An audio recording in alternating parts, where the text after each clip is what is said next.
Good evening, everybody. We're a little late starting. It looks like the clock is at 6:35, and the meeting is called to order. Would the clerk please call the roll? Harrison. Hartke. Jay. Kibler. Thank you. Maxwell. McGuire. Michaels. Mitchell. Here. Quisenberry. Rosales. Okay. Schrader. He's getting. Schwartz. Shore. Weibel. Alex. Anderson. Berkson. Carter. Cowart. Esri. Here. Harper. Petrie. Present, we have a quorum present, and right now we have 4 members missing. No, I wasn't counting you. I was counting Schrader. All right, I'll entertain a motion for approval of the agenda and addendum. Mr. Esri, thank you for the motion. Mr. Mitchell, the second. Any comments on the agenda? I want to, yes, Mr. Alex. Thank you, Madam Chair. You should have audio. Okay.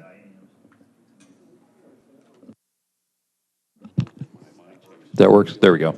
Madam Chair, I'd ask that we remove item 9H1 from the finance agenda. That is a request for a fee in support of the Children's Advocacy Center. There is a memo on your desk from Ms. M.A., the director of that center, indicating that the fee request is being withdrawn.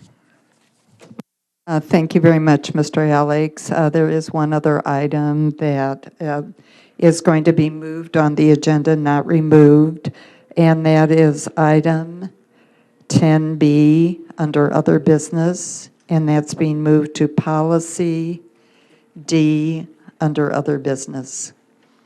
Any other comments? All right, all of those in favor of the agenda and addendum as changed indicate by saying aye. Aye. Those opposed, nay. All right, thank you very much. Entertain a motion for the approval of 2 sets of minutes, one on the 12th of May and the other the 9th of June. Mr. J, thank you very much. A second? Mr. Esri again, all right. It's been moved in second for approval of the 2 sets of minutes. Any corrections or comments on the minutes?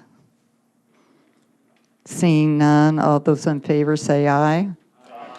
Those opposed, nay. All right, let's move on. We have so far 3 slips for public participation. And just a general reminder to everyone here this evening that our rules for public participation is each individual has 5 minutes, and we set aside a total of 60 minutes for public participation each meeting. The first slip I have is Robert King. All right, and be sure to turn your microphone on, please. Good afternoon.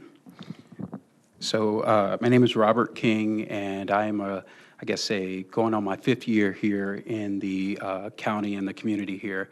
And during my time, I found a way to connect with a group, build programs, not jails. This is a local group in the community here that's really looking to do some social justice things within the community.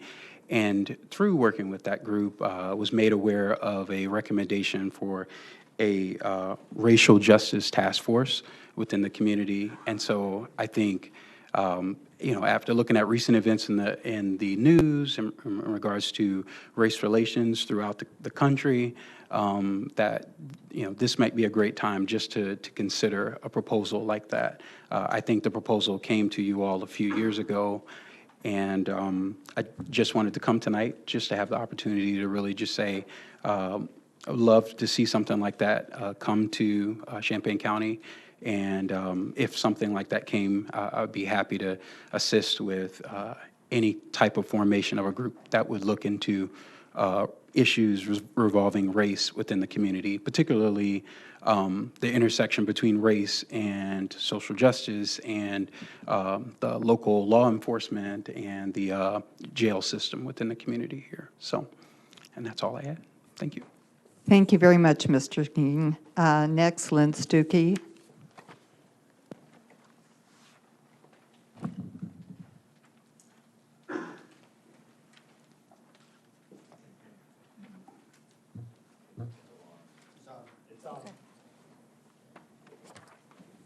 Different system than I'm used to. My name's Lynn Stuckey. I live in Champaign, and I'm here tonight to speak about the idea of abolishing the Recorder of Deeds office. I will start off by telling everyone I am adamantly opposed to this idea. For those who don't know me, I grew up on a farm down by Effingham. That office is very important. That office traces the history of your property. The farmers know this. They invest millions of dollars in their properties, and that chain is very important. Those who live in town may not interact so often with the Recorder of Deeds office. So it's not just you find a house and you find a realtor and you make an offer on the property and you go to the bank and you take out a mortgage and eventually you show up at a closing and you sign a stack of papers and then you send checks off for 30 years. Part of that process is that the title is researched on your property. And if any flaws show up in that title, if there are unpaid taxes, if there are any mechanics liens, if there are any liens from any taxing bodies for sewer or homeowners or other things like that, if there's unpaid tax stamps somewhere, guess what? Your closing stops. Your closing stops until that is cleared off the title. And it might be 6 weeks. It might be 6 months. So some people will wait, and some people will decide, well, maybe it's time to look for another property. And some people will hear from the bank, we're not going to hold a mortgage open for that long. Either close on this property or find something else. This is a very significant office. It needs to stay open. Now, I will agree that for the salary that's put forward, maybe that needs to be reconsidered.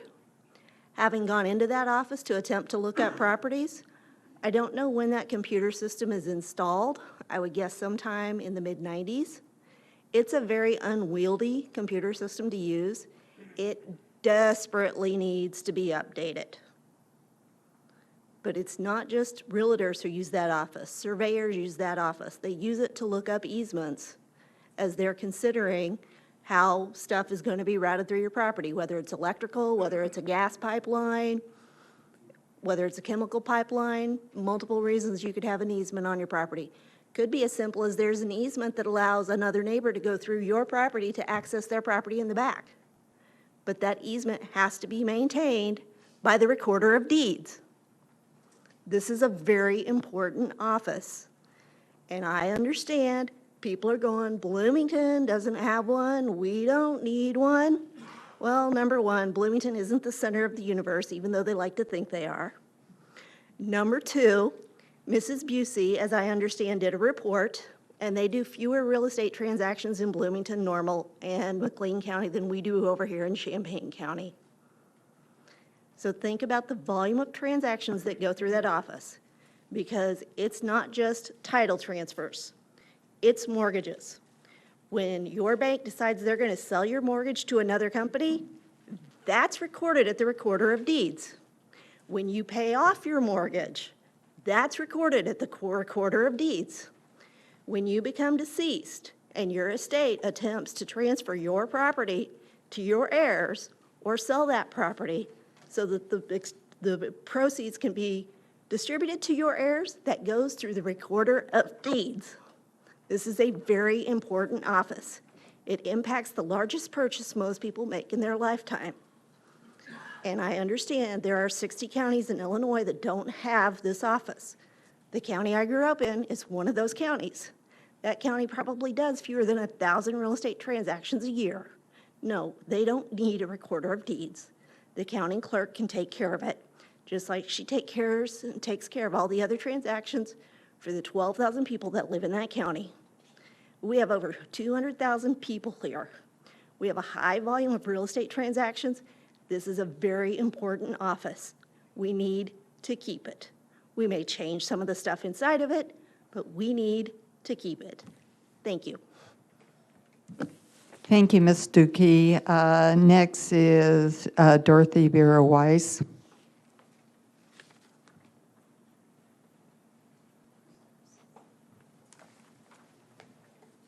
Good evening. I also want to speak in favor of establishing a racial justice task force.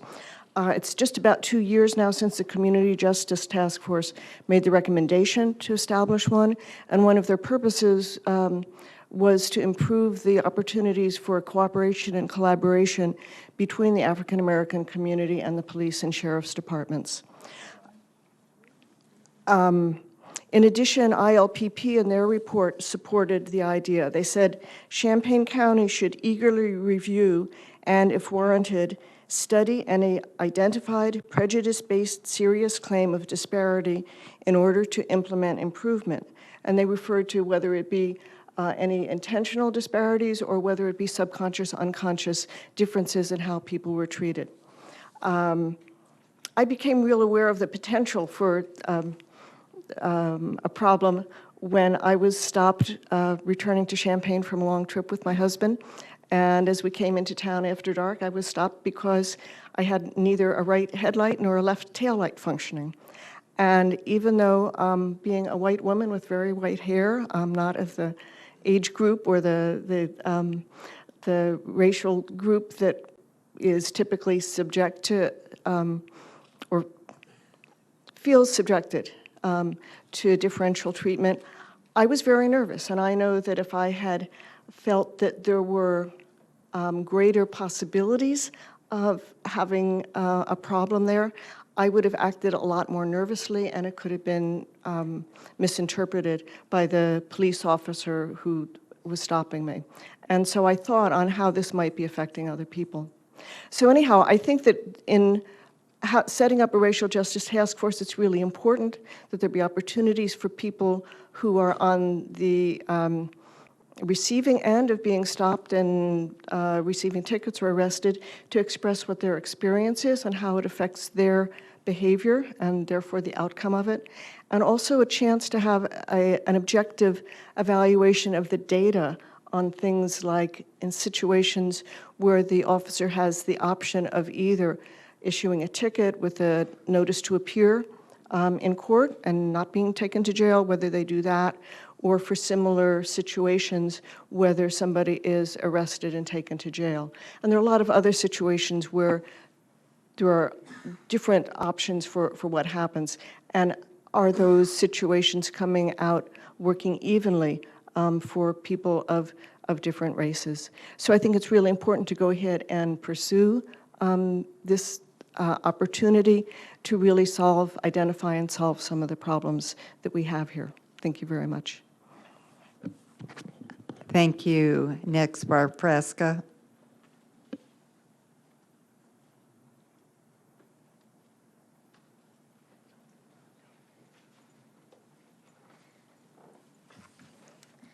I imagine you all know why I'm here.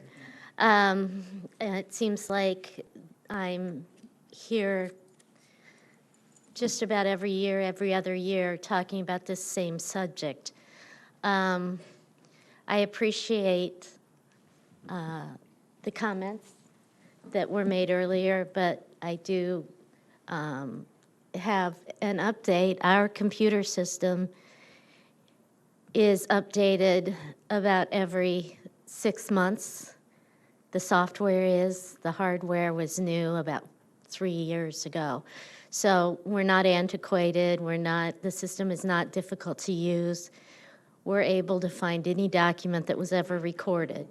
And that's very important because all of the things that we do in life are based on our ability to leverage our land. We take out a mortgage, we borrow against our land, we pay for weddings, we pay for college, we pay for any other expenses by leveraging our land. And that's what makes our system of capitalism so great. And you can say that just anybody can do my job. And I appreciate that there are probably a lot of people that can do my job. But the dedication to the job that someone that's elected has, I think, is greater than the dedication that someone who is appointed or someone that is hired, simply because we are directly chosen by the people of Champaign County, and we are responsible to them. And if something happens, if something goes wrong, if we make an error in something, then they can vote us out. So I just think that the savings that you'll see from a salary difference in the person who next becomes recorder, and I have no stake in this rodeo anymore. I'm not running again, so I could walk away and say it doesn't matter at all, but I know that it does, and that's why I take the time to come. When I started, when I was first elected almost 20 years ago, the salary was $42,000 when I was running for office, and the county board cut it to $36,000 because they said that whoever was elected was going to be new. And so I know that there is the ability for the county board, or at least there used to be, to reduce the salary. And that might bring about some savings. But we run on a shoestring. We're almost totally self-funded.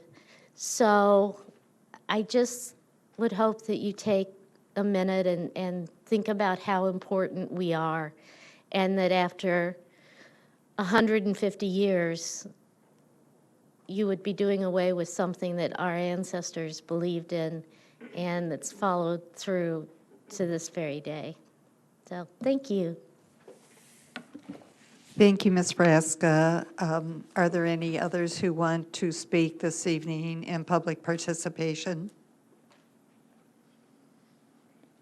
If not, excuse me, if not, then I'll close public participation for this meeting. And thank you, everyone who has spoken. Next, moving on to County Board Communications. Are there any from members of the board? I do want to point out one item that you have on your desk. It's to give you a bit of a heads up of an item that'll probably be on the September agenda. It comes from a meeting I attended today concerning the Muhammad Aquifer, and it has to do with a consent decree that's being presented by the attorney that all of those involved in this issue have hired, and it's a movement forward to maybe put together a way of controlling what is put into the DeWitt County landfill. And it's a long legal document, and what the various entities are asking is that each of the elected bodies sign on to this consent decree. So I'm passing it out to you this evening so you have a chance to read it and digest it before it comes before us in September. Ms. Pusey. I have two things. First, as you all know, there is a joint meeting with the Mental Health Board and the Developmental Disabilities Board next Tuesday evening for the legislative budget hearing for those bodies. It is going to be very difficult to set up this room, so if you could please all be sure and confirm to K-Roads whether or not you will be in attendance. so that we can use chairs and seats for county board members who can't be here for the members of the other boards. And the second thing, you've all been notified that we have a new executive assistant to the county administrator, and in order for you to be able to put a face with the name, Tammy Asplund is here tonight. Tammy, if you would stand up. And she is now the executive assistant, and you will hear from her frequently, I'm sure. Thank you. Thank you, Ms. Busey. Any other comments or communications? All right, if we could move forward to Justice and Social Services, Mr. McGuire. Okay, thank you. Obviously, we have all the reports available on the webpage for Animal Control, Emergency Management Agency, Head Start, Probation, Court Services, Public Defender, and Veterans Assistance on the website. And I'd ask that those, without objection, those would be placed on file. That will be done for you, Mr. McGuire. Did you have some other comment you wanted to make? And then, obviously, Astrid's not here, or I wouldn't be speaking. She's doing one of the great things, which is looking after a new grandbaby, so that's one thing. And then the reentry program, tomorrow at 2 o'clock, there'll be a press availability.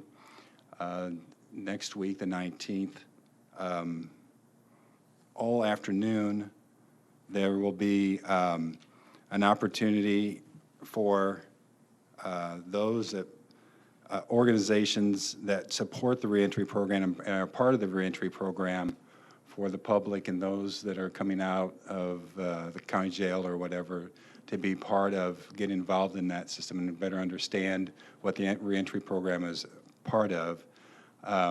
But tomorrow at 2 o'clock, if the media is available, they'll be at Community Elements, a press availability at 2 p.m. And then next week at the MTD from 1 to 4,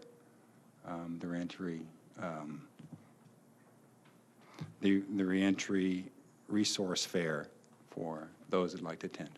Thank you. Thank you very much, and it's good to hear about the progress on the reentry program. Next policy, would Dan Quisenberry please? Did you read the editorial? Couldn't find a red mustache to wear.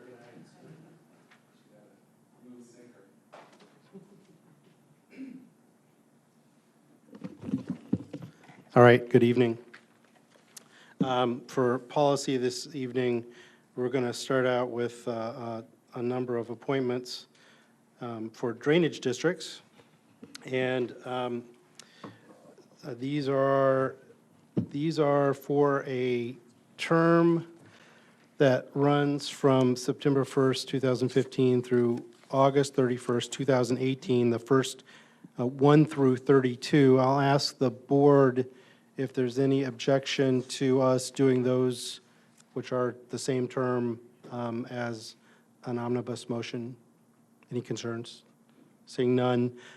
These will be for Beaver Lake, Blackford Slough, Conrad and Fisher, Fountainhead, Lower Big Slough, South Fork, Number 10 Town of Ogden, Oka, Owl Creek, Pasodum Slough Special, Prairie Creek, Route, Salt Fork, Sangamon and Drummer, Silver Creek, St. Joseph Number 3, Summer Number 1, 2 Mile Slough, Stanton and Ogden, St. Joseph Number 4, Philo and Crittenden, Number 2 of St. Joseph and Ogden, Number 3 of South Homer and Sydney, Upper Embarrass River Basin, Number 1 of Philo and Urbana, West Branch, Risk, Number 2 of Town of Scott, Pasodum Consolidated, Long Branch Mutual, St. Joseph Number 6, Kankakee, and Nelson Moore Fairfield. Madam Chairman. Now you want me to read all these names? Now that you Yes. everything, okay. Starting with Lyle Brock, John Murray, Delmar Banner, Charles Breen Jr., Myron Isaac, Glenn Loffenhagen, Tim Holes, Gerald Henry, Leonard Stocks, Jeff Little, Keith Harms, Kevin Wolken, Reggie Peters, Steve Hawthorne, Mervyn Olson, Lloyd Esri, William Schumott, Doug Stierwalt, Lynn Hulls, Dale Busboom, Max Franks, Dan Mills, Craig Allen, Donald Maxwell, Ed Decker, Richard Peevler, Francis Laufenhagen, Paul Beerbaum, Doug Reinhardt, Rick Wolken, Barry Fisher, Ed Finney, and Mark Berkey. Do I have a second? Mr. Maxwell, any discussion or questions? All those in favor say aye. Aye. Any opposed, same sign. Motion passed unanimously. And finally, for the Owl Creek Drainage District, an unexpired term ending August 31st, 2017. Madam Chairman. Yes, Leonard Delaney, and I do want to point out, even though we're appointing 34, we still have 5 that are not filled, and one of those 5 has 2 vacancies, and so they really cannot be doing any business in that drainage system. Can I get a second for Mr. Delaney, please? Mr. Esri seconds. Any discussion or questions? All those in favor say aye. Aye. Any opposed say nay. That also passes unanimously. Moving on to Section B for the county clerk, we have the June, July, and semi-annual reports this evening. I see the clerk is here, so if anybody has any questions. If none, I will accept those reports and place them on file. Next, we have the county administrator. We have the Administrative Services June and July reports. Again, I'll ask if there's any questions for Ms. Busey. If not, I'll accept those and place those on file. Next, item number 2, there is a motion to change our calendar of meetings in December. Can I have a motion? Mr. J moves, Mr. Esri seconds. Essentially, when we set up the calendar originally, I think we ended up with our December meetings a week later in the month, which pushed our full board meeting to like the 22nd, right before Christmas. So Ms. Busey suggested that we move those meetings forward a week because there didn't seem to be a reason not to. If anybody has a reason not to, now would be the time to ask a question or express a concern. Seeing none, all those in favor say aye. Aye. Any opposed say nay. That passes unanimously. Let's see. Next is an IT recommendation for amendment to Ordinance 652, an ordinance establishing information technology resources and procedures. Can I have a motion? Pius moves. Mr. Esri seconds. This is a couple of words being changed based on our ADA agreement, I believe. If you have any questions, we have IT here and we have Ms. Busey here, so anybody have any questions? Yes, Ms. Petrie. Could either of them just highlight what those important changes are?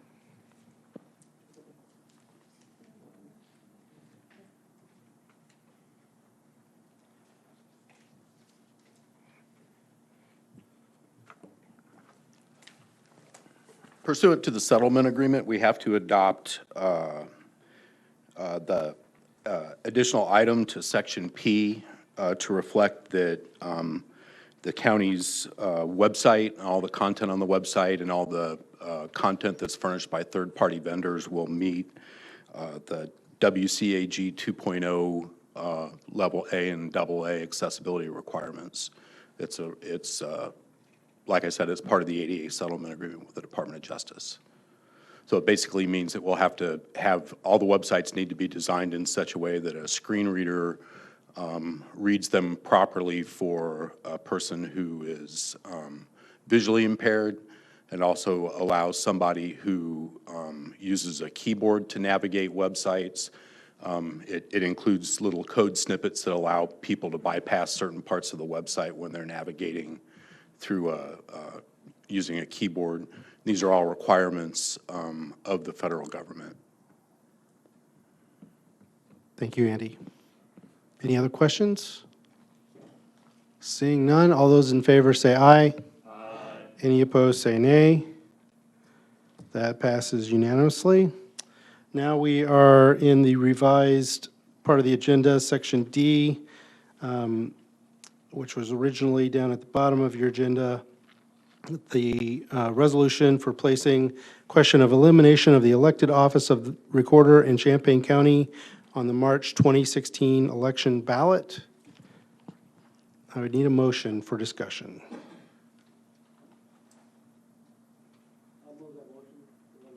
Mr. Weibel has moved. Mr. Rosales has seconded. Discussion. Mr. Alex. I got a couple of comments on this. There's been a lot of discussion about this. Wanted to make a couple of things clear. I have certainly heard no groundswell of discontent over the way the auditor's office is operating. I think everyone probably seems to agree that the the recorder's office is operating. I think everybody seems to agree the recorder's doing an excellent job. I don't know about you, but the recorder's doing an excellent job. Obviously, we don't always know who's going to be in these offices. We've been fortunate to have a good series of officials in that office. I think it is never wrong to let the voters decide what priority to put on these offices. The voters effectively create these offices, and as we did, as this board did a number of years ago, they put the question of the auditor's office to the voters and asked whether that should be sustained, and the voters decided that yes, it could. So I don't think we need to be concerned about the judgment of the voters in this county. This came up at this board about a year ago as a discussion item, and it was at the time, it seemed pretty clear that there was a consensus of the board against eliminating this office or consolidating this office. Since then, we have learned that the county's budget picture for next year will need to include budget cuts, depending on what happens in Springfield, which I don't think anybody can predict. We may be looking even at future budget cuts. I think we would not be doing our job as a county board if we did not have this discussion in terms of looking at ways that we could potentially save money in the operation of the county. So I look forward to hearing what other county board members have to say about this issue tonight. Thank you. Any other comments? Mr. Mitchell. Well, first of all, I do oppose the putting the two together, but most importantly, I think this evening we had 50% of the public comment was in opposition of putting the two departments together. The mission statement for the Recorder's Office is the accurate and efficient recording and indexing of land records and miscellaneous documents within Champaign County to provide prompt and courteous service, as well as serving those in the county. There are a total of over 300 different types of documents recorded, average of 35,000 documents recorded, which means average of 10 pages. So that's over 350,000 pages per year. I think that the recorder stated that it was a self-funding department and office in the county. So with regard to the budget, that it's going to pay for itself. I think if we're serious about saving money, the legislature can mandate the public notice laws, and if we could eliminate those, there would be a major savings in the county. So I think that we should maintain status quo and I'm all for saving money, I'm all for shrinking government, but when it provides a service, and I've been in the real estate industry for 40 years, and I hate to say that, but that's 40 years of service, and that's 40 years of direct link with the recorder's office and title companies. So when you listen to the public and their compelling statements about the chain of title and what has to happen, I think that we would be doing a disservice, unless we just want to save $1, but could cost someone in the future thousands or tens of thousands of dollars in being able to recover information that was mishandled. So right now, we have a recorder. If we're not satisfied with the work, we can address that recorder. So I think that consolidation doesn't really make a lot of sense. I have no idea who the new recorder might be, but at the same time, the voters will decide, and if that individual isn't doing a good job, then the voters can replace them. But the benchmark is 60,000 population. So we're over 200,000 population in our county. Now, we could go back to splitting the offices if the county were to grow, but at least what I'm hearing is maybe the county in the future may shrink. Then, which is a difficult thing. I always like to see growing populations and in our community. So, having said that, I think that if we are a county of 60,000, I think it would be imperative that the two offices were together, but we're over 200. And so by the virtue of the size of the county, there's a job for the recorder to do, and I would oppose the consolidation. Others, Mr. Harkey. Yeah, I really kind of agree with Max on this about the importance of the office and the role. I mean, we're talking about an office that deals with homeowners, it deals with real estate agents, it deals with land surveyors, it deals with the legal system. If we want to save this money, we still have time to reduce the salary of this elected official rather than putting him under another elected official to be hired at a different salary. But my main concerns all come in with the mechanics of this, that if we put this on a primary ballot, number one, this is the people's office, not the partisan's office. The people should make the decision during the general election. Secondly, if we put it on and it does pass, that means that then we have 7 months for the clerk to completely take over the duties of the recorder while the clerk should be executing the 2016 presidential election. I think that that's a lot of work to try to cram into 7 months. I don't think it can be done, and I certainly don't want our election or our election results or the ease of the election process to be impeded by this to save maybe $30,000 on a salary, which I'm still not convinced happens. So I will be voting no as well. Mr. Carter.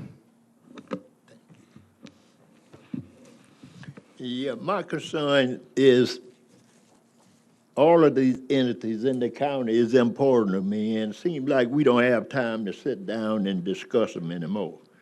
You come up here and it's boom, boom.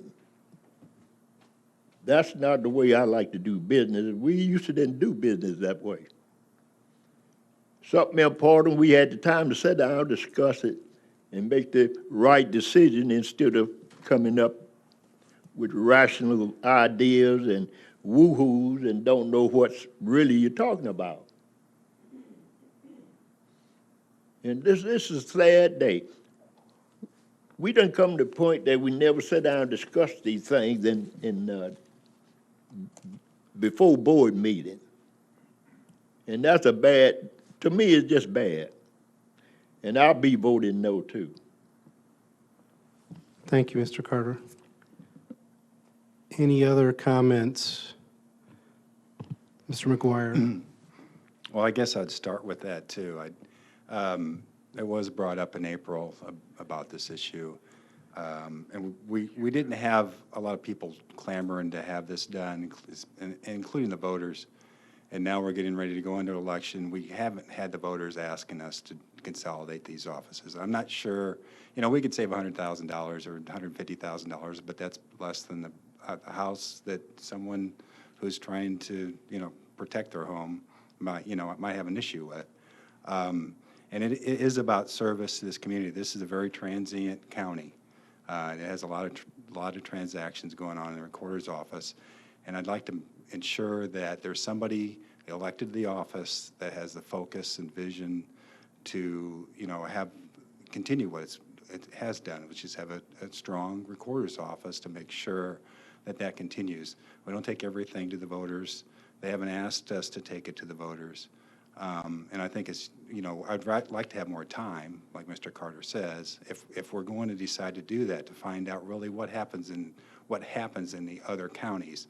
It doesn't mean the county clerk can't do it. I just want to see the focus in two different offices. So I wouldn't support moving it to the ballot either. Thank you. Any other comments? Mr. Weibel? I sort of stand in the middle. If I could vote maybe, I would.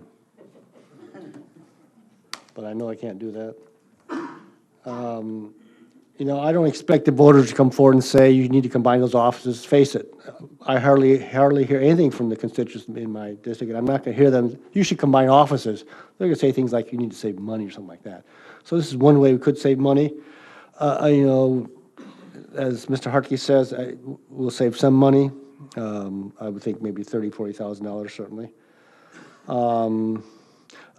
As Mr. Hartke mentioned, there is a big problem with, I think, having the referendum at the same time as the primary, because that will impact on a potential candidate, on do I want to run for an office which may not exist. And the problem is they have to make plans, they have to spend money on campaign materials, even if they're, a low-baller person, they still have to spend money and time.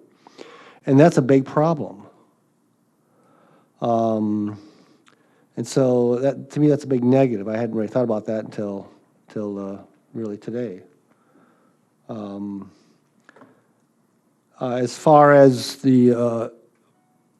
whether a combined office could do that, I'm convinced it could. I mean, let's face it, it's done by people who are trained in that job, whether it's called a recorder's office or it's called a combined office of some sort. The people will be trained to do that job. I'm not concerned about that. So the big thing is really that conflict with the primary election. And it'd be very difficult. I don't know how that person would make that decision. So I don't think we should really put them into that awkward position. And that's my opinion. Thank you. Thank you, Mr. Weibel. Mr. Anderson, did you have something? Just briefly. As a concept, I'm in support of less government and potential cost savings. So I'd be inclined to support this just based on that. I recognize what the other speakers have said on this issue, and I find merit in those comments. I'll leave it at that. Thank you. Any others? Because if you're all done, I'm going to take my turn. Okay, Ms. Petrie. Thank you, Mr. Gosenberry. I too appreciate all the comments, and I've heard many comments arguing on both sides of the ledger, and I do acknowledge the timing of this is very touchy. We had an opportunity a couple of years ago where the timing might have been better. I appreciate the arguments of lowering elected officials' salaries, but I remind folks that that opportunity presented itself at the time that our circuit clerk was retiring, and we knew there would be a new individual in that role, and that was not accomplished at all. So I base my concern that that really is not a realistic aspect of a vote from any county board that would happen now than when it didn't happen previously. I do think that it is good to give the public a chance to weigh in on these issues, even though a recorder probably isn't a high priority to most of the public, and understanding the importance of that office. And from that perspective, I would like to see it before the public, but I am hearing from my colleagues on the county board that doesn't seem to be the way most of the members of the board are leaning at this moment. You're a good counter, Ms. Petrie. Any others before I say something? Okay. So several years ago, the question of whether we should have an auditor, an elected auditor or not, was put on the ballot. At the time, it was going to be, the conversation about putting it on the ballot, there was some discussion like this. And I, all along, felt like we needed an elected auditor. I thought that's an important role that has the people's back, so to speak. It's a challenging role that can challenge other parts of government when they're not being responsible with their money. And so I was supportive of putting it on the ballot, even though I was planning to vote against it. Now, the other thing about that was, even though I was planning to vote against it, there was a lot of conversation about that while it was on the ballot. There was a public discourse about it to a degree that had never been had, I don't think, in this county about the role of the auditor. There may have been discussions about particular auditors, but not about whether the job belonged there or not. So the reason why I'm supporting putting this on the ballot, and that's where I'm still sitting, and that's not to say that there aren't valid concerns about timing and implication, and particularly the idea of who votes in a primary versus who doesn't, is I've learned more probably in the last 24 hours about different perspectives on the role of the recorder than I've heard anybody mention in the last 5 years I've been on the county board. And so even though there are people that might not want to support this, vote for it on the ballot, I think there is a value to having it out there and having that discourse, particularly in the circumstances where every dollar is going to be scrabbled for over the next several months and then into next year, depending on what happens there. So when we vote no on this tonight, because that's what I'm hearing we're going to do, this isn't going to be on the table. This isn't going to be an option. There isn't going to be a public discourse about whether an elected recorder, and note, I'm saying elected recorder, not a recorder's office, because we will have a recorder's office. I grew up in Jackson County, where the clerk and the recorder was always together. Nobody ever thought about it any other way, as far as I knew. 50% of the counties in the state operate that way. We're busier, I hear that, but 50% of them operate that way. This thing will not be on the table, and there will be no discussion between now and the general election about, what the auditor, the value of a recorder, an elected recorder. That's not going to happen. I have to tell you that I'm pretty intrigued about an election where the candidates for that election not only have to tell you why they are the right candidate to be elected, but they have to tell you the value and the role that they're going to be playing at the same time. That intrigues me. I think more elected officials should be in that position as they're running, and that appeals to me. So that's why I'm going to be one of probably the few that will vote to put this on the ballot, to let the voters take a chance at it, to let all of the valid concerns be heard and all the valid reasons be heard. And so I'd be glad to take second round. Mr. Mitchell, I saw first. I got you next, Mr. J. Just roll call. You would like a roll call? Second.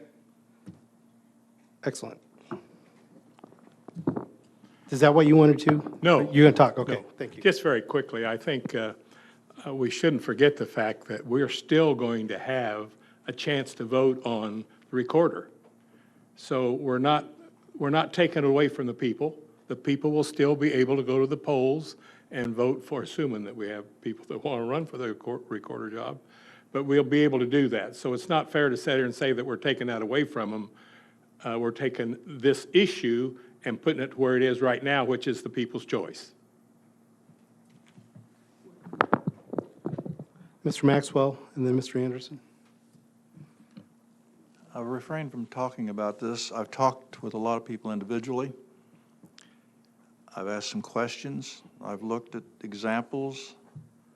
Quite frankly, I'm still not 100% sure what I'm going to do. But there are the kind of questions I'm interested in is how are we going to configure the place? Eventually, we'll have to put them all under one roof. Now, that could be 10 years from now, and maybe that would be appropriate time to do it. But during that time, we'll have to basically operate as we are now. Long term, I think that we'll have to do something with Brookins, and at that time we could consolidate. But to do it right away would cost a lot of money. We're looking at some of the counties. I have worked in counties that have excellent recorders combined with the county clerk. Many of the counties in southern Illinois. But I talked to the lady that was here, and I can tell you from my experience as a new land surveyor going into Cumberland County, where she's from, those records in that county clerk's office were a shambles. I think they've made great progress over the years. You go out, when I went down to the next county south, Jasper, those records were wonderful. It has to do with the individuals and the dedication to that office. It can be done jointly by one person. We know it works very well here. We're looking at possibly what happened in our neighbor to the west, McLean. There are some issues over there that I've had a talk with with an attorney over the weekend. He said they've not resolved those yet. So the other thing about McLean that we don't have here, McLean separates their election functions from the county clerk's office. They have as my understanding, they do have an election commission over there. So they do have some things over there that we don't have. We're going to have a very good election process here. It's going to be run very well, and the priority will be elections. So when I roll all these things together,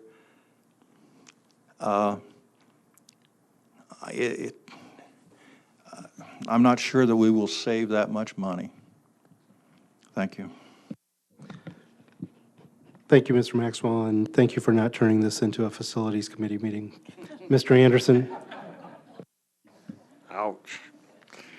Real quickly, twice I've heard, once from public comments and once from the dais, reference the potential of cutting the salary of the clerk's office or the clerk.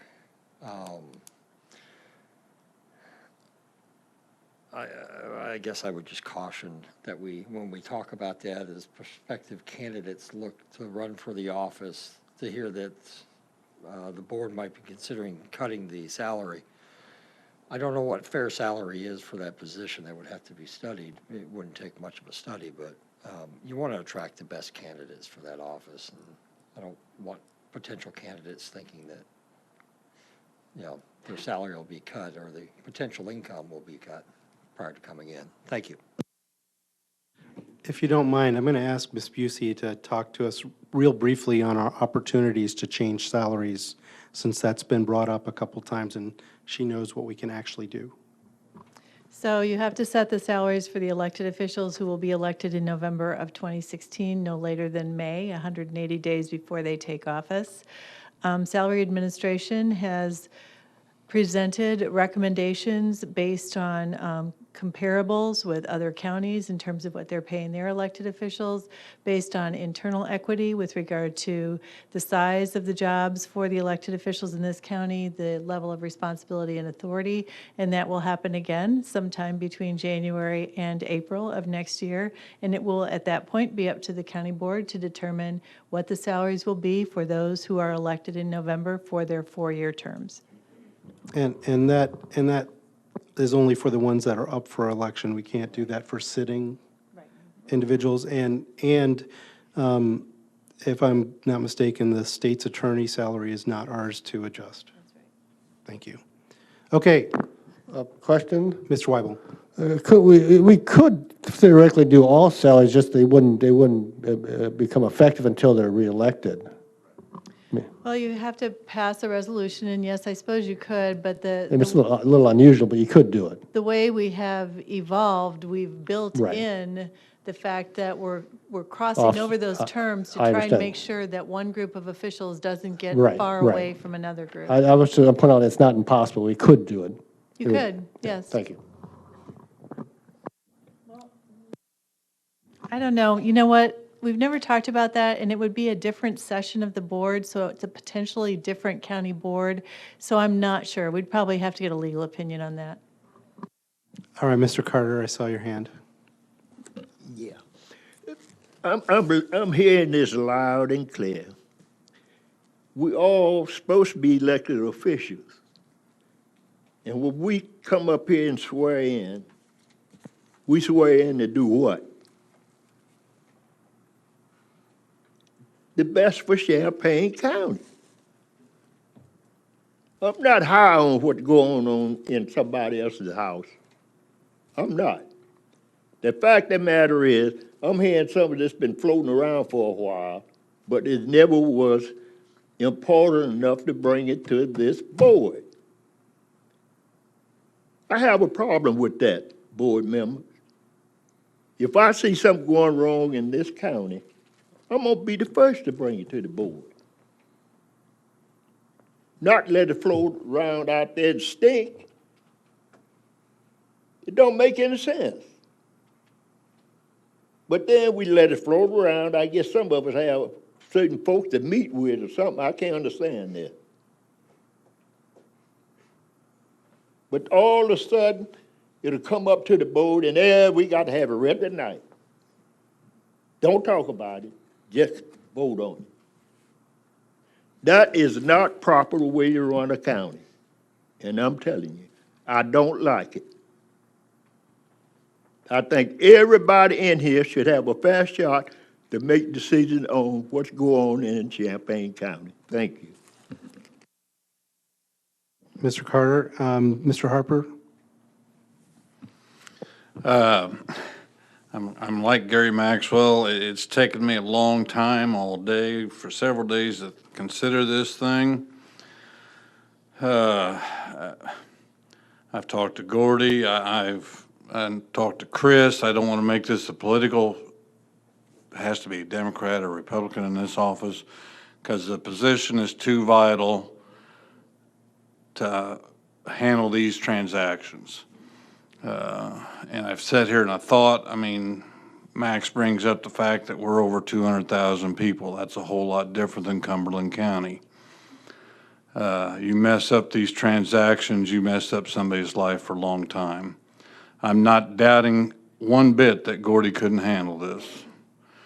You bring up the issue about the election on the auditor, whether that position should be here. Well, I was not on the board at that time, but and most of the people in my were almost against it because the auditor wasn't here. It just, Gary, how do you make a decision on this? And Lloyd, you're right. This is a tough decision to make in the last 48 hours. Here I go. I talked to my wife this morning, who deals with the recorder quite often through her banking position, or their recorder's office. And probably for the first time in 35 years, she didn't tell me what to do. So, yeah, we're in trouble. Ask her, she'll tell you. But I think with the volume, the lady from down south who lives here now, I am going to oppose combining the two positions. Thank you. Thank you, Mr. Harper.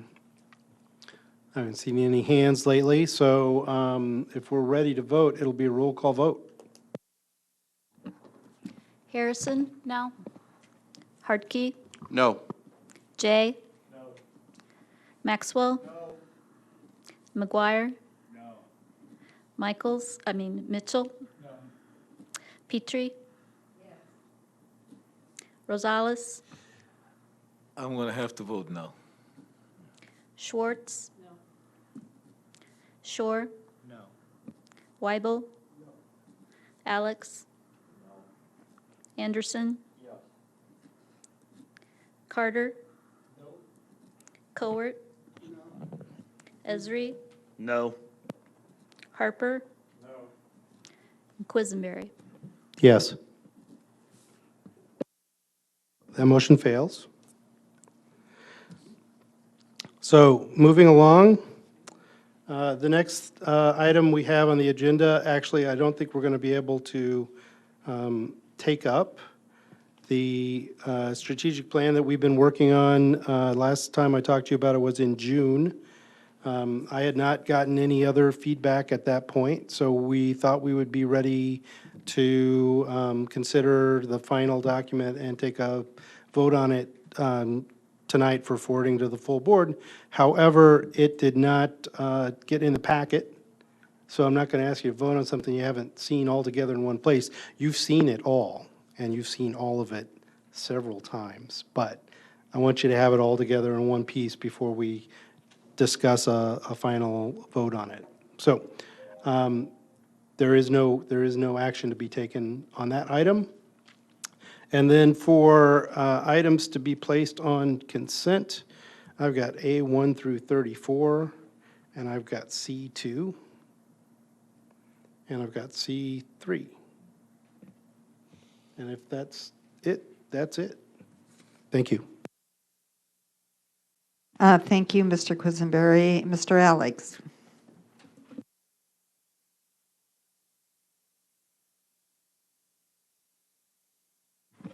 Thank you, Madam Chair. We'll start finance with item A1, the treasurer's monthly reports for June and July, since we did not have a finance committee meeting last month.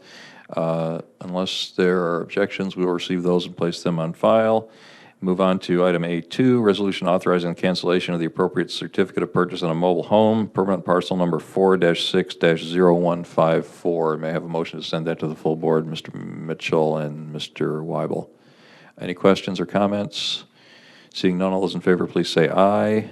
Aye. Any opposed? That motion carries. We'll move on to the auditor's monthly report for June and July 2015. Without any questions, the auditor's here. Anything for us?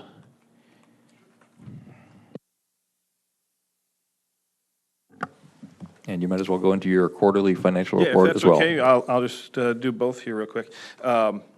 The July report is the same one that's up on the website. It shows the actual numbers that have come in for the year through the end of July. And when you look at the end of the general corporate fund list, I just wanted you to notice there, as far as numbers, they're actually in 50% revenue, 51% expenditure, so about where we should be on those. On the quarterly report, I wanted to point out one thing that is a change from previous quarterly reports. This year, in compiling the CAFR, we go through and review the different funds, and they have to meet certain criteria set by GASB to be considered major funds. This year, actually 2 years ago, there was a couple of funds, the IMRF fund and the developmental disabilities funds, that didn't meet all of the criteria to be considered major, but we left them on the reports just to do that. This year in the CAFR, we did not leave those as major funds, so I also altered the quarterly reports to show the same funds that we list as major funds on all our other reporting.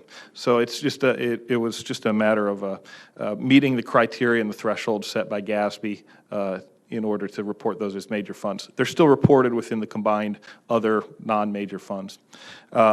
So if you have any questions on those, I also included the informational numbers there at the end, our favorite things, contract nursing at the nursing home, things like that. Are there questions for the auditor? Seeing Ms. Petrie. As you have a broader view of the contract nursing costs at the nursing home, are those costs concerning you in any way? They're, I'd say, consistent with previous years. Okay, thank you. Mm-hmm. And that's a number I watch pretty regularly just because it has been such a topic here at the board over the last several years. Sure. Thank you, Mr. Farney. Do we have any additional questions or comments? Seeing none, we will accept those reports and place them on file. Thank you, sir. Mr. Webble. About that contract nursing, gentlemen, you say consistent with years. Well, years ago they were high, they dropped down. Right. So I are should you say the talking about the last- low years or the high years? I'm saying the last 2 or 3 years, the low Okay, years. all right. Thank you very Yes, much. Sure. Thank you, Mr. Weibel. If there's nothing else, we'll receive those reports and place them on file. And we'll have the full CAFR at your full board meeting next week, and the folks from Clifton Larson Allen will be here. I'll be sending out a link and an executive summary tomorrow, so the board members will have a few days to look things over, and if you want to discuss those with Ms. Wheeler when she's here next week, she'll be here for your questions. Thank you, and we appreciate the promptness with which that was completed this year. We'll move on to the nursing home monthly report. We will accept that and place it on file. Are there any comments or questions with regard to the nursing home? Mr. Weibel. I also point out that the nursing home report indicates it operated in the black again. Thank you. Indeed, it did. Any comments, questions? Mr. Carter? I just want to know, is it possible we having a study session on nursing home? Absolutely. Well, I mean, I wish we would start talking about some dates and times. I'll let you talk to the board chair about that. I'll be happy to consult with Ms. Busey on available study dates after we get through the budget hearings, which are eating up a lot of our time in September and October, August, September, and October. Thanks. You, Madam Chair. Thank you for the suggestion. All right. Anything else on the nursing home? Ms. Schwartz? Just take the opportunity, since we have that in the packet. I know a lot of people, including yesterday in the nursing home board, there are questions about why we operate differently, why we have subsidized nursing homes as opposed to private nursing homes. So since we have it in the packet, I just wanted to direct our attention that this nursing home has, on average, 120 to 130, but in June had 154 Medicaid residents. And that's really why we're so different from the other nursing home. So when we talk about percentages, we have a very high percentage. In June, it was 75%. But it's not just the percentage, because we're such a huge nursing home. Even if we had a lower percentage, the number of days are just huge.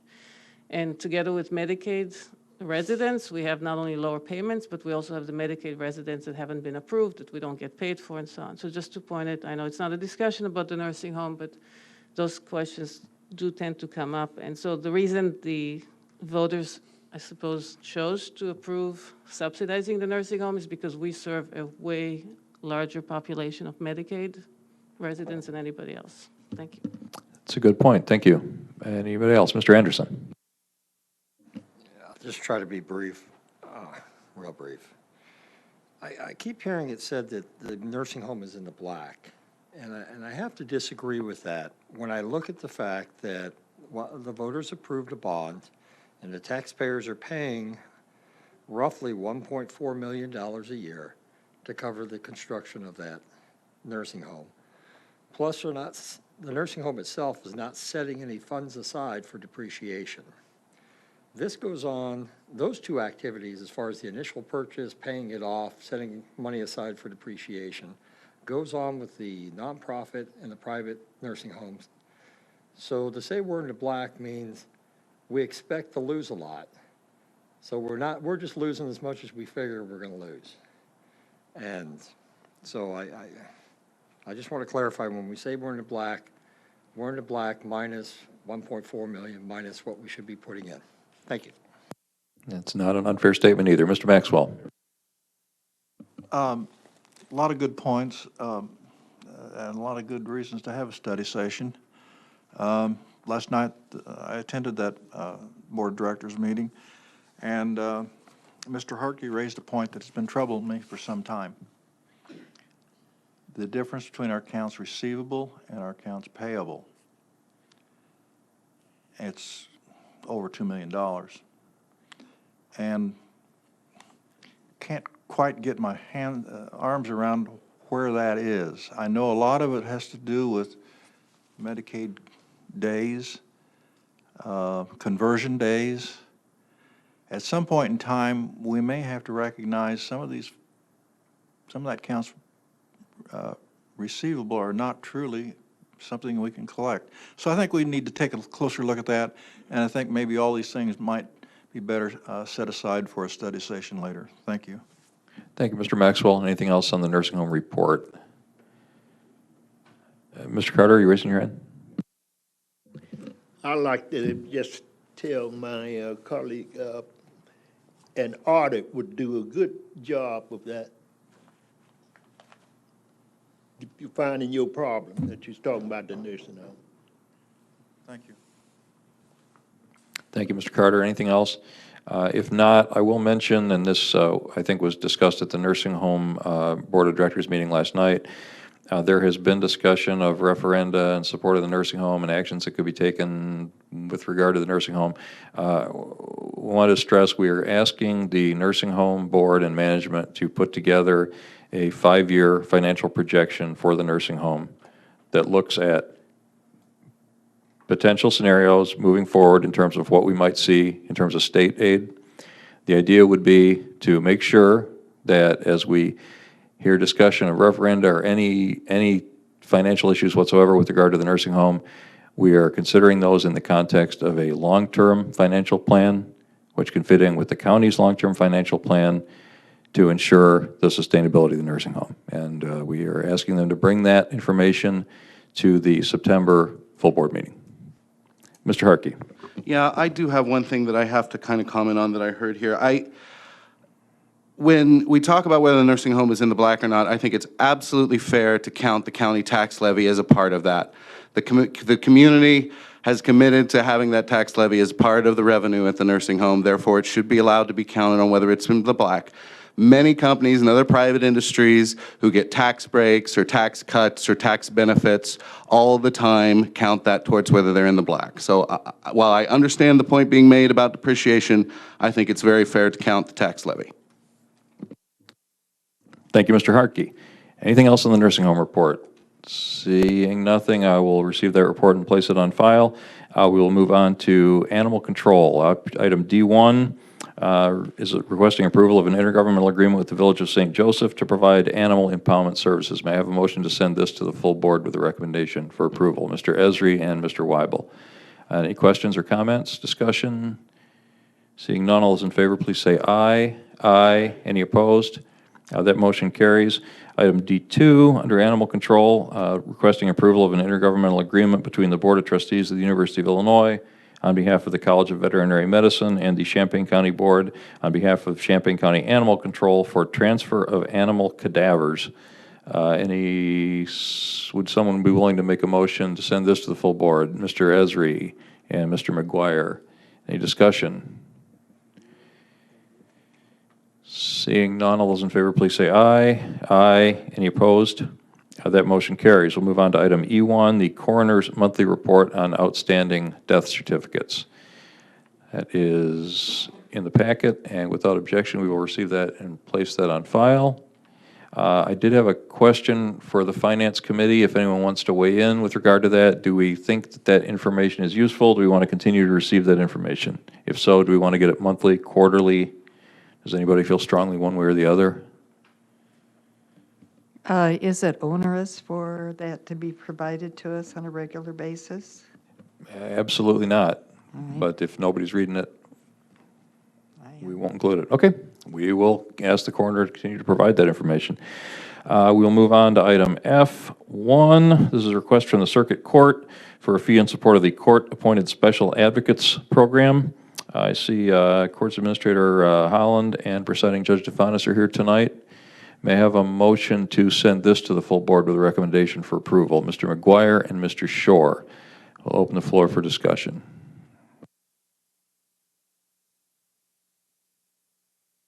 Seeing none, all those in favor, please say aye.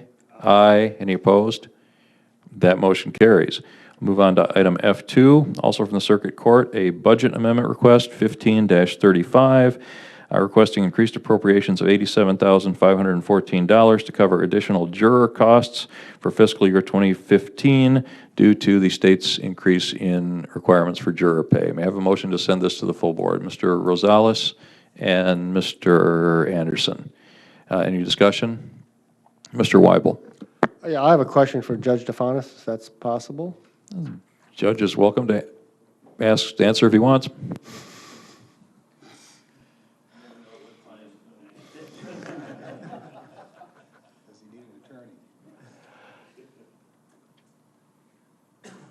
Let me say what a pleasure it is to see you here again. This, clearly, the change in the jurors' fee is a state law passed by the General Assembly. I know of one other county that says, no, we're not going to pay it. So let's say that you pay the jurors at this increased fee, then later on you ask for, well, let's say we say no tonight, you go ahead and, but you follow the law and pay the jurors the fee as they say you should. And at the end of the fiscal year, you come back and say, oh, I need this money. I mean, and we say, no, what could happen here? I mean, could you sue us for the money or what? I will continue to pay the jurors as the legislature has said, and if push comes to shove, I may see you in court. Okay, well, that was my question. Okay, so in other words, we really don't have a choice. Absolutely Or not. a very limited choice. You're talking about Ford County, and they said we're not going to do it, and I don't know how they can do that, but it's Ford County. Well, maybe they don't have very many They probably don't have more than Yeah, 2 or 3 the other a question year. is, are we talking also about the, no, that's a different fee.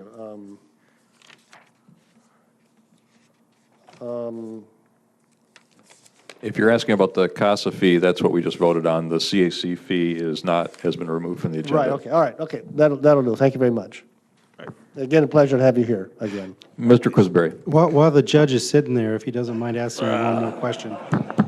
It was the risk, but I had a conversation earlier in the week with Steve Beckett about juries and such, and I'm curious if you feel there is any room for added efficiency in our model for calling people in and then assigning them to juries, because I think we should be paying people to serve on juries, and I think we should compensate them compared to what they're losing by not being at work. But my memory goes back to sitting in a room of almost 150 people maybe, waiting to be put on a trial or be asked to be on a jury. Is there any room for us to narrow that down at all? The first Monday of every jury term, all the jurors are brought together, and they're only paid $25 for that first day. And then we parcel them out for the rest of the week as to the courtrooms need them. One of the things that we've begun a discussion on is there is a provision for 6-person juries. Now, I know in civil cases that's been passed by the legislature, but we can have 6-person juries on criminal cases also. It's up to the defendant. If the court can suggest it, if the defendant agrees to it, we can go with 6-person jurors. Well, you take 6 instead of 12, you're going to save a considerable amount of money. We're in the process of discussing that. I'm providing this information to the judges, and public defenders brought the issue up. So these are some of the things that we're considering, and we always try to minimize having jurors brought in for absolutely no reason. Thank you. Anything else on this issue? Thank you, Your Honor. Any more discussion, comments, questions? Seeing none, all those in favor, please say aye. Aye. Any opposed? Thank you. The motion carries. We'll move on to, speaking of jurors, we have a resolution, item G1, from the circuit clerk. This is a resolution to set an alternate juror fee. May I have a motion to send this to the full board with a recommendation for approval? I see Mr. McGuire and Mr. Anderson again. Any discussion or questions about this? Ms. Blakeman is not here, but she did provide information in the packet. Seeing no further comments or questions, all those in favor, please say aye. Aye. Any opposed? That motion carries. Item H1 has been removed from the agenda. We'll move on to item I1, requesting approval for application for and if awarded acceptance of the Illinois Emergency Management Assistance Grant for the period 10/1/15 to 9/30 of 2016. I see a motion by Mr. Jay and a second by Mr., was that you, Mr. Carter? Yeah, second by Mr. Carter. Discussion? Seeing none, all those in favor, please say aye. Aye. Any opposed? Move on to item, that motion carries. Move on to item J1, under Information Technology, requesting approval of a web design consulting agreement. May I have a motion to send this to the full board? Mr. Rosales, and Mr. Shore. Any questions for this? Questions with regard to this, which I'll have to direct to Ms. Busey or Mr. Rhodes? Ms. Petrie. Yes, it's good to have Mr. Rhodes here. Would you just give us a brief overview of this and how your choices were made for this particular company, et cetera, et cetera? I should know better. So we're going to contract with Pixo to do some initial design work leading up to a redesign of the county website to make it ADA compliant, meeting those WCAG guidelines that I referenced earlier when we talked about the information technology resource policy. Basically, what Pixo is going to do for us is they're going to conduct an inventory of all the web pages that we have on the site, which is literally probably close to 1,500 web pages that we have. So they're going to inventory everything that's on the site, and they're also going to conduct what they call an information architecture analysis, which is going to help us design the web page in a fashion that makes it usable for somebody on the outside of county government. The current website was designed by IT staff who, of course, understands how county government operates and was designed from the standpoint of somebody who sits inside county government. So it's not necessarily organized in such a way for a citizen who doesn't know exactly what each office function is to figure out what they're looking for. So Pixel is going to help us figure out from an outsider's perspective what people look for when they come to a county website. So they're going to do those two functions for us, and they're also going to give us a couple of design templates that we can then use to take the existing content and migrate it to a more responsive design that works better on mobile devices and also is compliant with the WCAG accessibility guidelines. Thank you. Any other questions for Mr. Rhodes? Mr. Quisenberry. I'm curious how many other companies were considered.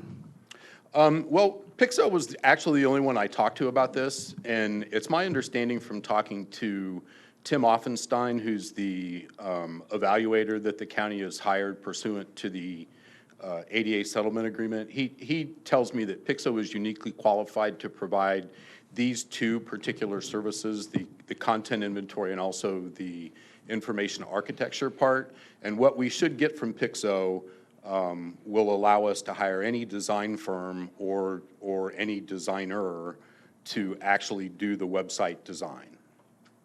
Okay, I will add that I have had professional experience with Pixo, both in the area of changing a website to be inside out looking to outside in looking, and for ADA compliance, and they've done very good work. So I don't have any concern. I'm actually glad to see that that's who we're going to be working with. I was just curious if we talked to other possibilities. And I would just add that another factor that did impact us is the fact that they are also currently working with the circuit clerk on her website for the same issues. So there's, they're working with both of us at the same time. And they also work directly with Tim from DRES. So he's quite familiar with their design staff, and they're familiar with him. So it should assist us in meeting the requirements of the settlement agreement. Who was that? Mr. Carter, are you interested? Sorry, I couldn't tell if you were raising your hand or. If by any chance, could we have a review of that after you get it all? Sure. Okay. I would appreciate it. Absolutely. Okay. Thank you, Mr. Carter. Any other questions for Mr. Rhodes on this item? I just have one comment, sort of a request. The county website currently obviously isn't particularly pretty, but it is reasonably quick, and it is, as far as I'm concerned, once you know your way around, easy to find stuff. I have had experience with other municipal websites where the user is initially presented with some bewildering choices, like, are you a resident or a business or a visitor? And if what I want to know is, what time does the city council meet? I wouldn't know which of those three categories to pick. So definitely, I like the idea of having them look at it from the standpoint of somebody coming from the outside, but I would like to make sure we also consider the needs of the frequent users of the site as well, who do understand the county's organization, because I suspect that the majority of the county's website is probably used by elected officials and county staff and people who need access to information quickly, and I would rather have it be efficient than pretty. Mm-hmm. The main area that I think, using real estate for an example, when somebody comes to the county website, they don't really know that there's 4 different offices involved in real estate. So being able to organize the real estate sections so that there's a single real estate section that then branches off to the various elected officials that handle real estate, that's the kind of thing that we're looking for. I agree with you about the resident, business, visitor portion of it. Since we don't do a lot of economic development at the county, it doesn't make much sense to me for us to cater to necessarily visitors that come to the county. I think it'll be more resident-centric than anything. Thank you, and by all means, if we can provide links to other government organizations and other not-for-profits like the Convention and Visitors Bureau and so forth, because I have actually had citizens contact me to ask about information about county zoning, and that's happened to me at the city too, and I've actually ended up like steering people to the other jurisdiction's webpage because I thought it was more, appropriate. So I think people are bewildered by the relationship among the cities and the county and the townships and the districts and so forth. So anything we can do to help clarify that relationship, I think we'll be doing a public service. I've taken too much time. Anybody else have any comments or questions on this?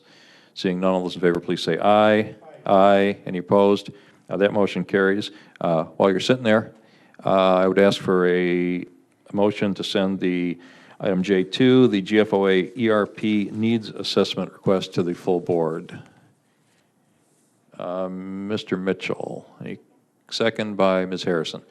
You want to tell us what this is? Yeah, we've had mentioned in the management letter from Clifton Larson Allen for the last several years that the support that we provide, county IT provides for the accounting system and the age of the accounting system makes it a weakness in our organization.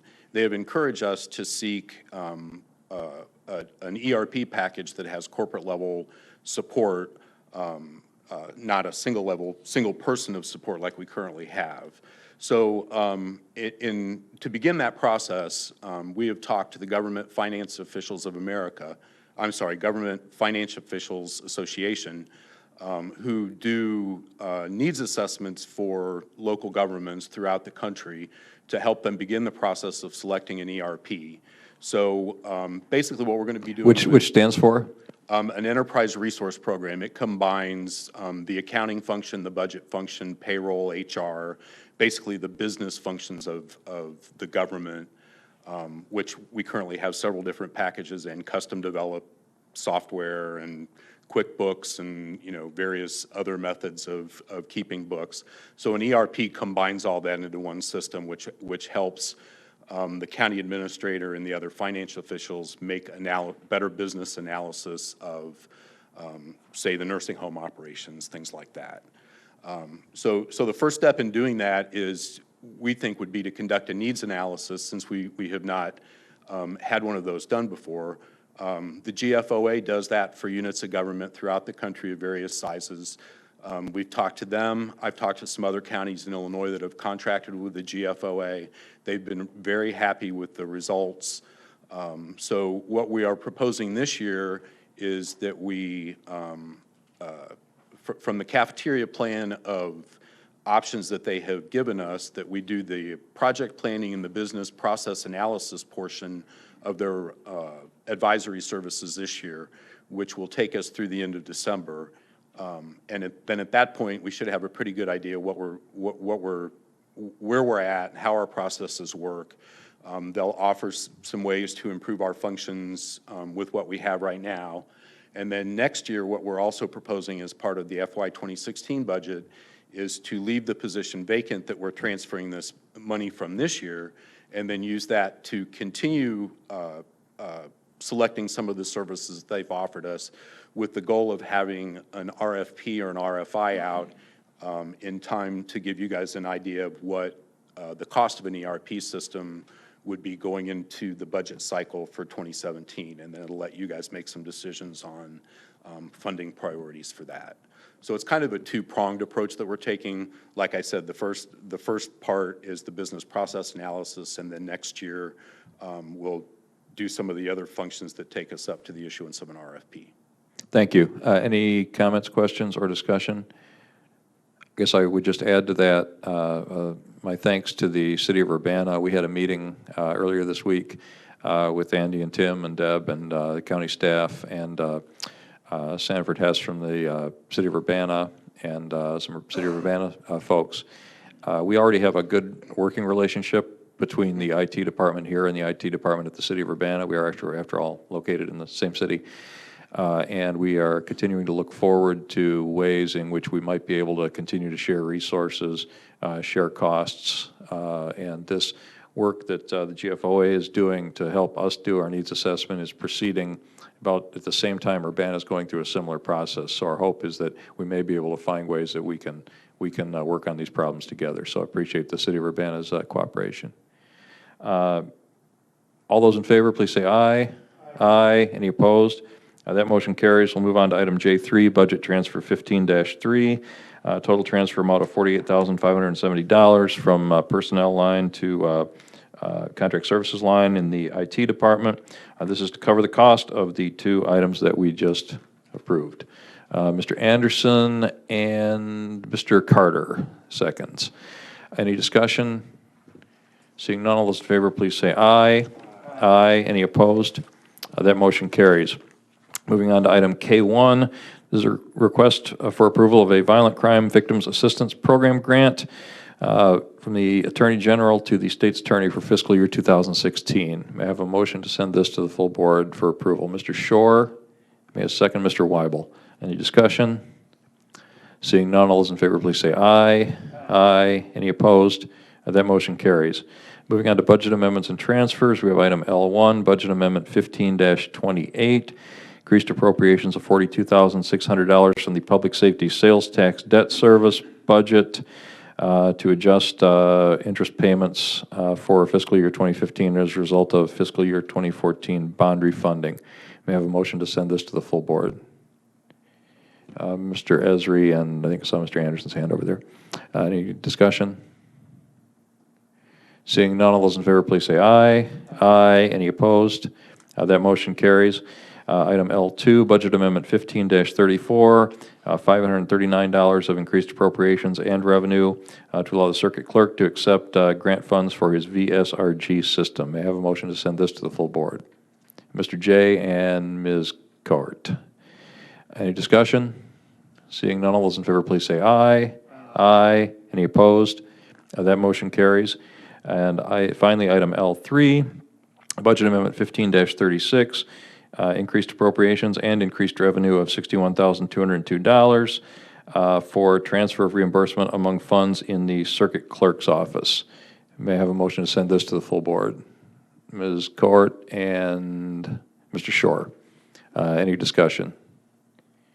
Seeing none, all those in favor, please say aye. Aye. Any opposed? That motion carries. I'll move on to the County Administrator General Corporate Fund reports. Deb?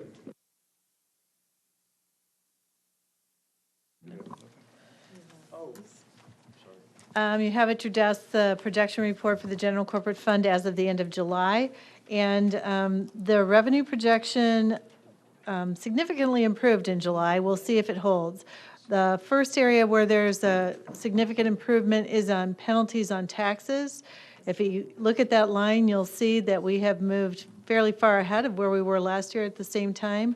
We had been projecting a $100,000 shortfall in that revenue for the year, and now it looks like it's a $30,000 surplus. So that's interesting. The other one that I think is a more solid number is the general government fees, and in analyzing them, the criminal justice system fees, as we have been going through the budget preparation process, I believe they have bottomed out and are maybe even on a slightly better performance at this point in time.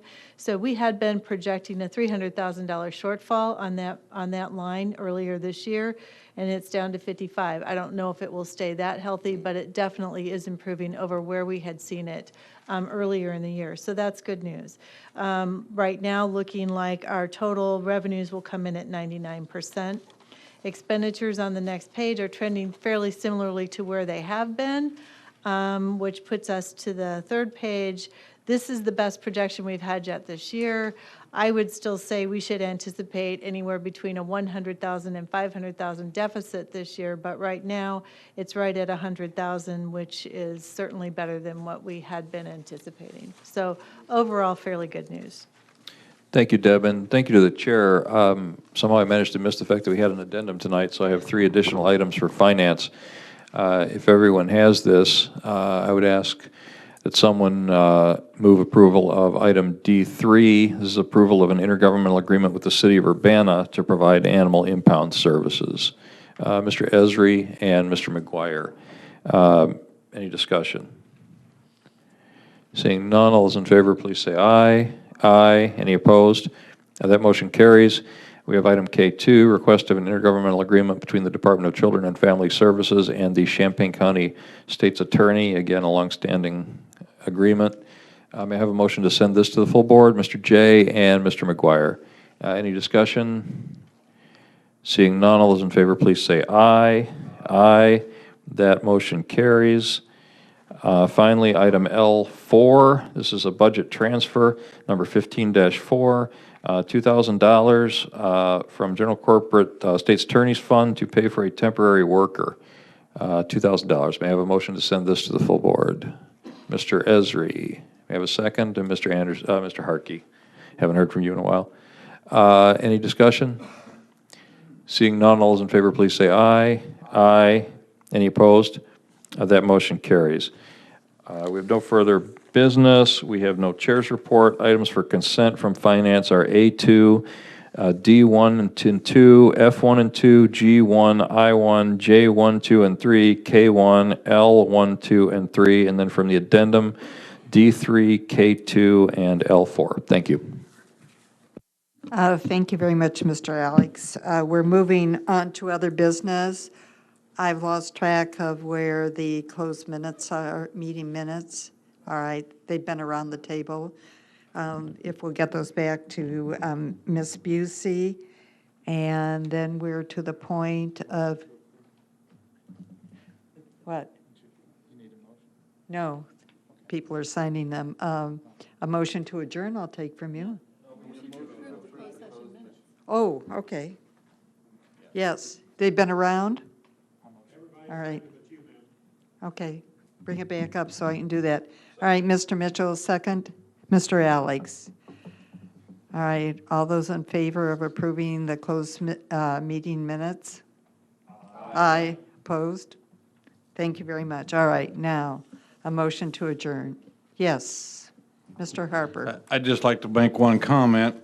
I'd like to thank Board Chair Petrie for setting up those small group meetings on the nursing home. For me, it was very educational, opened my mind to some other ideas. You were there. Sam and Max and I were there along with Kathy Emanuel and my group.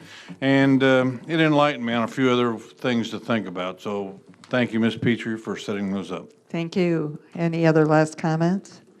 All right, all those in favor of adjournment, say aye.